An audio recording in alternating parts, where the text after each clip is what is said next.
महाराष्ट्र प्रदेश काँग्रेस कमिटीचे अध्यक्ष श्री आदरणीय नानाभाऊ पटोले हे वाळेगाव येथील एका कार्यक्रमात आले असता शेगावरून श्री संत गजानन महाराजांची पालखी वाळेगाव येथे मुक्कामी असल्यामुळे नानाभाऊंनी महाराजांचं दर्शन घेण्याकरिता गाडी पोलीस प्रशासन गाडीजवळ येऊन म्हणाले की भाऊ गाडी आतमध्ये जाते। भाऊ म्हणाले की मी भाविक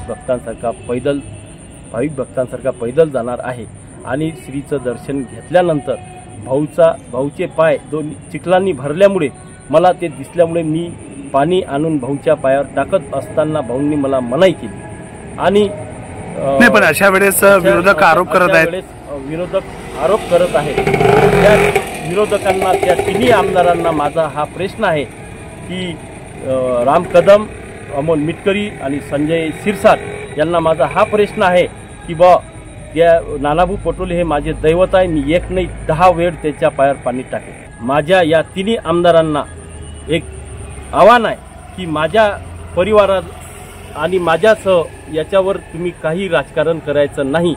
या तिन्ही आमदारांना हे माझं आव्हान आहे। याच कार्यक्रमामध्ये आदरणीय नानाभाऊ पटोलेंनी एका वृद्ध महिलेचा हात पकडून स्टेजवर आणून त्यांचा साडी चोळी देऊन सत्कार केला।